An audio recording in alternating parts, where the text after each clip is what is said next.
Welcome to English Learning from Scratch. In this lesson, we are focusing on three important irregular verbs: buy, bring, and think. These verbs change their forms differently in the past tense.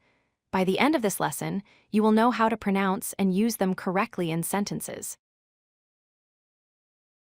The verb buy means to get something by paying money for it. In the past tense, buy becomes bought. For example, I bought a new book yesterday. Here, bought shows that the action happened in the past. The verb bring means to carry something or someone to a place. Its past tense is brought. For example, she brought her laptop to class.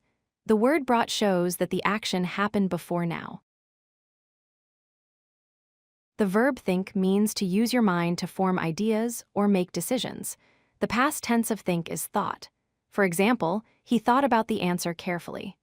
Thought shows that the person's action of thinking happened in the past. Let us review what we have learned. The base forms are buy, bring, and think. Their past forms are bought, brought, and thought. All three end with the sound ot. This sound pattern can help you remember them easily. Here are some more examples to make learning stronger. I bought groceries for dinner. They brought snacks for everyone. We thought it would rain today.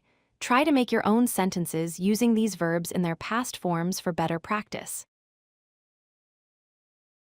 Now it is time to test what you have learned. Fill in the blanks with the correct past form.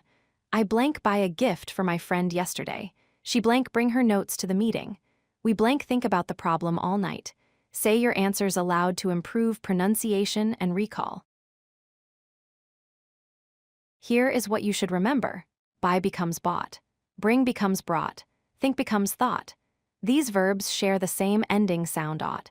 Keep practicing and try using these verbs in daily conversations to become more fluent in speaking English.